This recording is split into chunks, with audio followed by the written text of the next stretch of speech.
Tyke sat alone in the dim corner of the orphanage common room, watching as the other Meridian children played their singing games. Their melodic voices filled the air with complex harmonies that controlled the floating light orbs, making them dance and pulse with color. His six-fingered hands fidgeted in his lap, trying to form the patterns that would never make sound. "Look at Silent One," whispered a child, not bothering to keep quiet. "He's watching again." Tyke lowered his gaze to the floor. At 12 cycles old, he was keenly aware of his difference. The neural condition that prevented him from producing the song speech of his people made him an outsider in the orphanage. On Space Station Nova, other Meridian children avoided him as if his silence might be catching. Caretaker Ryu approached, her tall frame casting a shadow over him. Unlike the other staff who treated him with thinly veiled pity, Ryu was simply efficient. She handed him a nutrition packet without meeting his eyes. "Eat now. Viewing hours begin soon." Viewing hours. The weekly ritual where potential adoptive parents came to observe the orphans. Tyke had endured 46 viewing sessions without being chosen. Each time adults would approach, notice his medical file floating beside his profile, and quickly move on to children who could sing properly. After eating, Tyke walked to the preparation area where children lined up for inspection. Caretaker. Ryu straightened his standard-issue grey tunic and attempted to smooth down his unruly black hair. "Try to smile," she said, though her tone suggested she knew it was pointless. "And stay in your designated viewing spot this time." The viewing chamber was designed to showcase the children. Each stood on a small circular platform, their profiles projected above them. Visitors walked along the pathways between platforms, examining children-like items in a store. Tyke's platform was positioned in the back corner, prime location for being overlooked. He stood straight as the doors opened, and the first potential parents entered. A wealthy Meridian couple paused briefly at his platform, the female's facial tentacles curling in displeasure when she noticed the medical symbol flashing red on his profile. They moved on without a word. Hours passed. Tyke's legs ached from standing still. 3 children were selected for private interviews, the first step in the adoption process. He watched as they were led away, their faces bright with At the end of viewing hours, Station Director Min approached with visitors Tyke had never seen before. Humans. The woman had dark hair pulled back tightly and wore the uniform of the Earth Diplomatic Corps. Her companion was a tall man with a serious expression. "This is our special care section," Director Min was saying, gesturing vaguely toward Tyke's corner. Children with various challenges. The woman's eyes met Tyke's. Unlike the others who quickly looked away from his silent stare, she held his gaze. She stepped closer, studying his profile. "This boy can't produce song speech," Director Min explained, "a neural defect present from birth. His parents abandoned him when they discovered the condition." "And no one wants him because he can't speak?" the woman asked, her translator converting her words to Meridian tones. "Communication is everything in Meridian culture," Director Min replied. "Without song, he cannot fully participate in society." The woman stepped closer to Tyke's platform. "Hello," she said softly. "My name is Hana." Tyke blinked in surprise. Most visitors talked about him, not to him. Hesitantly, he raised his hands and formed a complex pattern with his fingers, a greeting in the rudimentary sign language he had created for himself. The woman's eyes widened with interest. She turned to Director Min. "He's developed his own sign language." "Primitive gestures," Director Min dismissed. "Nothing sophisticated." The human woman frowned slightly. "On Earth, we have entire languages based on manual signs." "Fascinating," Director Min said without interest. "Now, if you'd like to see our other children, I'd like to speak with him further," the woman interrupted. Director Min's facial tentacles twitched with surprise. "Dr. Park, surely your diplomatic mission doesn't include—" "My mission includes cultural exchange," she replied firmly. "I'd consider this educational." Tyke stood frozen, hardly daring to hope that someone was actually interested in him. The woman, Dr. Park, stepped onto his platform and knelt to meet his eyes. "Can you show me more of how you communicate?" she asked gently. For the first time in years within the orphanage walls, Tyke's hands began to dance with purpose, telling stories only he understood. But somehow, in the kind eyes of this human woman, he sensed something new, a glimmer of understanding. That might change everything. Dr. Hannah Park returned to Space Station Nova the next day, telling her colleagues she was conducting research on interspecies communication. In truth, she couldn't stop thinking about the silent Meridian boy with the expressive hands. She found Tyke in the orphanage study area, sitting alone with a learning tablet. When he saw her, his large violet eyes widened in surprise. He hadn't expected her to return. "Hello again," Hannah said, sitting beside him. "I brought something for you." She placed a small device on the table. It projected a holographic keyboard in the air. Tyke stared at it, fascinated. "This is how some humans, who can't speak, communicate," Hannah explained. "I thought we could try adapting it for you." Tyke reached out hesitantly, his 6 fingers hovering over the strange symbols. Hannah guided his hand to press a few keys, showing him how words appeared on the screen. "I've loaded it with basic Meridian language patterns," she said. "But I think we can do better than this. Show me more of your hand signs." For the next hour, Hannah recorded Tyke's natural gestures and mapped them to Meridian words. The boy worked with intense focus, his face lighting up when the device began translating his movements into text. Caretaker Ryu watched from across the room with narrowed eyes. She approached as their session ended. "Dr. Park, viewing hours are scheduled. Visitors are not permitted outside these times. I'm conducting official research," Hannah replied calmly. "Director Min approved my access." Ryu's facial tentacles twitched with annoyance. "This one requires special supervision. He causes disruptions." "How?" Hannah asked, genuinely curious. "His attempts at communication frustrate the other children," Ryu said. "They cannot understand him and he becomes upset when ignored." Tyke kept his head down, but his hands formed tight fists. "I'll be responsible for him during my visits," Hannah said firmly. After Ryu left, Hannah turned to Tyke. "Would you like to show me around the station? Somewhere you enjoy going?" Tyke nodded eagerly. He led her through service corridors that children weren't supposed to use, clearly familiar with ways to move through the station unnoticed. They emerged in an observation deck, usually reserved for paying visitors. The vast window revealed the stunning nebula surrounding the station. Swirls of purple and blue gas formed fantastic shapes against the darkness of space. Tyke placed his hand against the glass, then made a series of flowing gestures. Hannah tried to follow. "Beautiful? Stars?" He shook his head, frustrated, then used the device she had given him. The words appeared, "Colors sing, but I hear with eyes." "You see the patterns," Hannah realized. "You understand the beauty, even without the songs." Tyke nodded, relief washing over his face. They sat together watching the nebula until the station lights dimmed, indicating the night cycle. As they walked back toward the orphanage, they passed a group of Meridian children practicing song patterns. In a recreation area, one pointed at Tyke. "Look, Silent One found someone who pities him." The others laughed, their melodic voices creating cruel harmonies. One tall boy stepped forward, his facial tentacles fully extended in a show of dominance.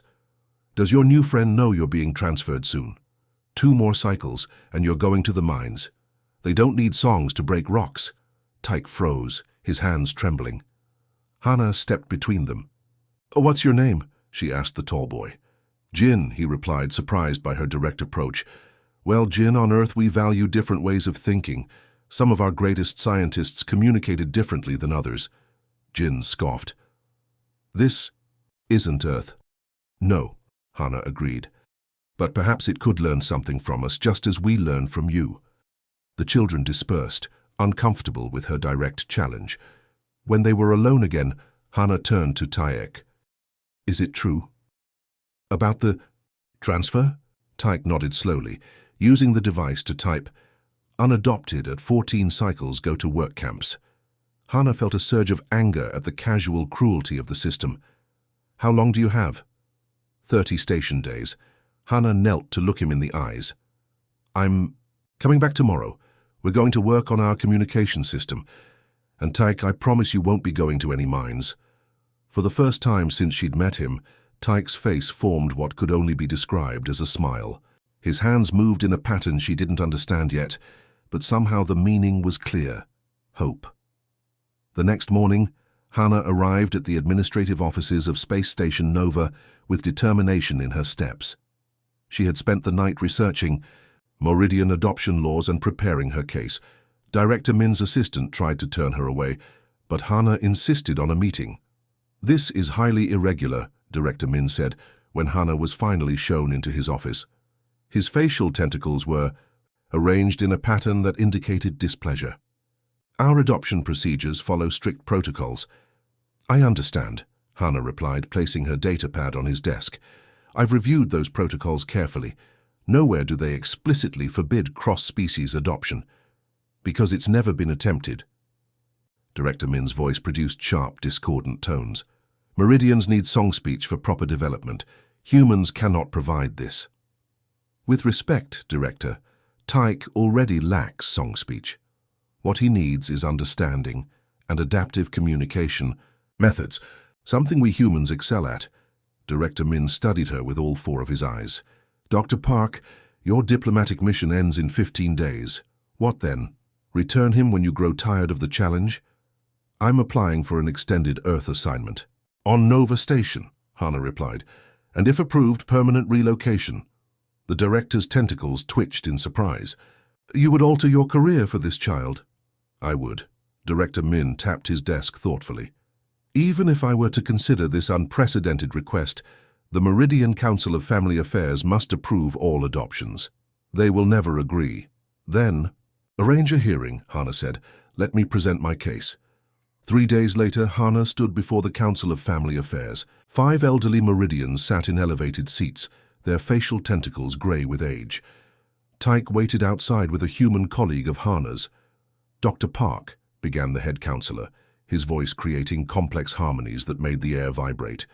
"You petition to adopt a Meridian child, despite having no biological compatibility, no cultural connection, and no ability to teach him our ways." "Counselor, Tyke cannot learn your ways as you define them," Hannah replied. "His neural condition prevents it, but he is intelligent and capable of learning in different ways." "Different is not sufficient," said another counselor. "A child must be properly integrated into society." "Which society?" Hannah challenged. "Yours has already decided he doesn't belong. On Earth, he would be valued for his unique perspective." The head counselor's tentacles rippled with irritation. "Bring in the child." When Tyke entered, he walked with his head high, carrying the communication device Hannah had given him. The counselors studied him with open curiosity. "Child, do you understand what Dr. Park proposes?" asked the head counselor. Tyke nodded and typed on his device. The words appeared as text and were spoken aloud in Meridian tones. "She wants to be my family." "And you wish this?" another counselor asked skeptically. Tyke's fingers moved across the device. "I want to learn, I want to belong, she sees me." "An emotional appeal," dismissed one counselor, "but impractical. The child requires specialized care, which I am prepared to provide," Hannah interjected. She activated her datapad, displaying research she had compiled. "On Earth, we have centuries of experience adapting communication systems for different needs. I've already begun developing a sign language specifically for Tyke's physiology. To demonstrate, she and Tyke performed a fluid series of hand movements together, communicating silently but effectively. Furthermore," Hannah continued, "I've discovered that Tyke's brain processes visual information differently than typical Meridians. He sees patterns that others miss." She showed them images Tyke had created, stunning visual representations of mathematical equations that made even the counselors lean forward in surprise. "Our cultures both value knowledge and growth," Hannah said. "By rejecting him because he's different, you lose what he could contribute." The council retreated to deliberate, leaving Hannah and Tyke waiting for hours. When they returned, the head counselor's tentacles were arranged in a neutral position. "We have reviewed your petition, Dr. Park. This situation has no precedent in our records." Hannah held her breath. "However, the child is approaching transfer age and has shown no progress in conventional Meridian education. As an experiment in interspecies relations, we will approve a provisional adoption." Tyke's hands moved rapidly in excitement. There will be conditions, the counselor continued. Regular developmental assessments, cultural education requirements, and if at any point we determine this arrangement detrimental to the child's well-being, it will be terminated. Understood, Hannah agreed, hardly believing they had succeeded. As they left the council chambers, Tyke pulled at Hannah's sleeve and signed a question they had practiced. Yes, she answered, smiling. We're going home. Tyke stared out the shuttle window as Earth grew larger. The blue planet looked strange and beautiful to him. He had only seen pictures of it before. Hannah sat beside him, explaining what they were seeing. That's the Pacific Ocean, she said, pointing to a vast blue area. And there, that's Asia. We'll be landing in Seoul soon. Tyke's fingers moved in the sign language they had been practicing during the 3-week journey from Space Station Nova. Big water, bigger than Station Lake. Hannah smiled. Much bigger. Earth is mostly water. When they landed, Tyke felt the strange pull of Earth's gravity. It was stronger than the artificial gravity on the station. His legs felt heavy as they walked through the spaceport. Everything was loud and bright. Hundreds of humans moved in all directions. Some stared at him. A Meridian child was an unusual sight on Earth. Tyke gripped Hannah's hand tightly. His 6 fingers wrapped around her 5 in a way that had become familiar and comforting. It's okay to be scared, Hannah told him. New places are always overwhelming at first. They took a transport to Hannah's apartment in a tall building. When the door slid open, Tyke hesitated before stepping inside. The space was small compared to the orphanage, but it felt warm and welcoming. Plants grew in containers by the windows, their green leaves reaching toward the sunlight. This is your room, Hannah said, showing him a space with a bed, desk, and shelves. We can decorate it however you like. Tyke walked slowly around the room, touching everything. He had never had his own space before. In the orphanage, he had slept in a dormitory with 20 other children. Home? He signed, his fingers hesitant. Yes, Hannah replied. This is your home now. The first weeks on Earth were difficult. Tyke had trouble sleeping because of the different day length and gravity. Earth foods tasted strange to him. And despite Hannah's efforts to prepare him, the constant noise and movement of the city was overwhelming. But there were wonderful things too.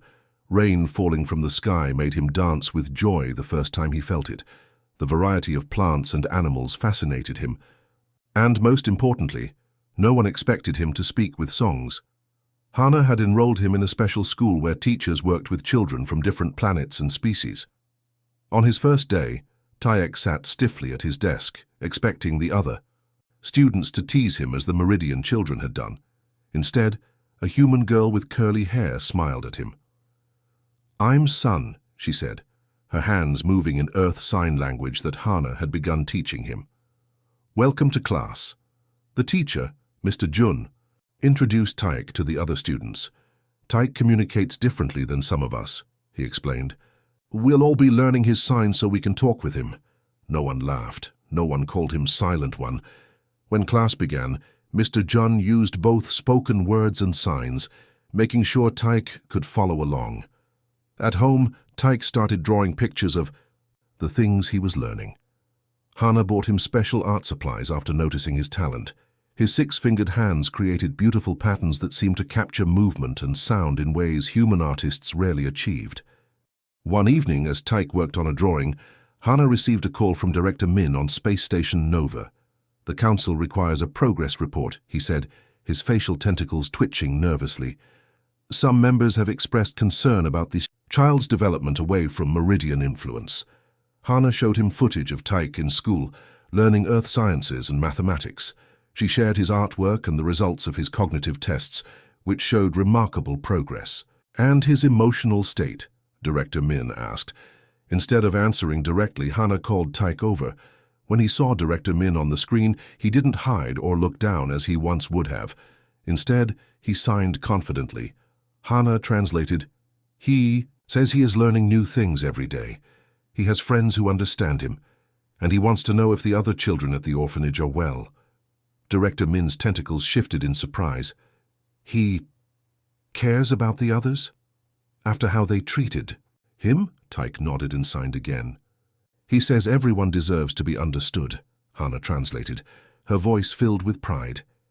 Even those who don't understand yet. After the call ended, Tyke returned to his drawing, a colorful scene of Meridian children and human children playing together under Earth's blue sky, a picture of hope and connection that crossed the vastness of space. 5 years passed since Tyke first arrived on Earth. Now 16, he stood taller, his purple skin darker from Earth's sun, his black hair cut, in a style popular among Seoul teenagers. Today was special. He and Hannah were returning to Space Station Nova for the first time since his adoption. Nervous? Hannah asked as their shuttle approached the station. Tyke nodded, his hands moving in the complex sign language they had perfected. "What if they still see me as broken? You never were," Hannah replied. "And you've accomplished so much they could never imagine." This was true. During his years on Earth, Tyke had developed remarkable skills. His unique way of seeing patterns had led to breakthroughs in understanding the structure of space-time around wormholes, something scientists had struggled with for decades. His artwork hung in museums, celebrated for capturing the essence of different worlds. Most importantly, he had helped develop a universal translation system that converted his signs into multiple languages simultaneously. The device he wore on his wrist could project his thoughts as spoken words, visual text, or even Meridian song tones. As they docked at Nova Station, Tyke touched the device for comfort. He had prepared for this moment, but his heart still raced. When the airlock opened, Director Min waited for them, his facial tentacles arranged in a formal greeting pattern. "Welcome back to Nova Station, Dr. Park and young Mr. Tech." Tyke raised his hands and signed. His device translated instantly into perfect Meridian song speech. "I am honored to return as a guest rather than an orphan." Director Min's eyes widened at the beautiful tones produced by the device. "Most impressive. The council is eager to hear your presentation." They walked through familiar corridors that now seemed smaller to Tyke. Children stopped to stare at him, not with mockery, but with curiosity and even awe. His visit had been announced, and stories of his accomplishments had spread. They passed the orphanage wing. Through an open door, Tyke spotted children in the common room. He paused, then turned to Director Min. "May I speak with them briefly?" Inside, Tyke found a scene much like his own childhood, children playing singing games while others watched from the edges. One small boy sat alone, his facial tentacles underdeveloped, marking him as different. Tyke approached him and knelt down. "Hello," he signed, his device translating. The boy looked up in surprise. "You don't use song speech either?" "No," Tyke replied, "but I found other ways to communicate. Would you like to learn?" For the next hour, Tyke taught the orphans simple signs. The children gathered around, fascinated by this strange Meridian, who moved his hands to speak. Even those who could sing perfectly tried to copy his movements. Later, in the main council chamber, Tyke stood before the Meridian officials and visiting diplomats from 12 worlds. Hannah watched from the side, her heart full of pride. "5 years ago I left this station as an unwanted child," Tyke began, his device projecting his words in multiple languages simultaneously. "Today I return with a proposal." He activated a holographic display showing his research, a new method of communication based on visual patterns that could bridge species who processed information differently. "My neural difference is not a defect, but a gateway to understanding how diverse minds can connect," he explained. "Earth taught me that differences create strength when properly supported." The head counselor, who had reluctantly approved his adoption years ago, leaned forward. "And what do you propose, young Tyke?" "An exchange program," Tyke replied. "Children from different species living together, learning each other's ways, beginning with Meridian children who communicate differently." Murmurs filled the chamber. Such a program had never been attempted. "And who would teach these children?" another counselor asked skeptically. "I would," Tyke answered, "along with specialists from Earth and other worlds." The debate lasted hours, but in the end the council approved a pilot program. As the meeting concluded, an older Meridian approached Tyke, caretaker Ryu from the orphanage. "I never believed you would succeed," she admitted. "I was wrong." Tyke smiled. "Many were wrong about me. That's why we must do better for others. Later, as their shuttle prepared for the return journey to Earth, Tyke stood at the same viewing window where he had once watched the stars alone. Now Hannah stood beside him. "Did you ever imagine this?" she asked. Tyke's hands moved gracefully. "No. But you did. You saw possibility when others saw only problems." Hannah took his 6-fingered hand in her 5-fingered one. Together they watched. The stars, two different beings who had built a bridge between worlds,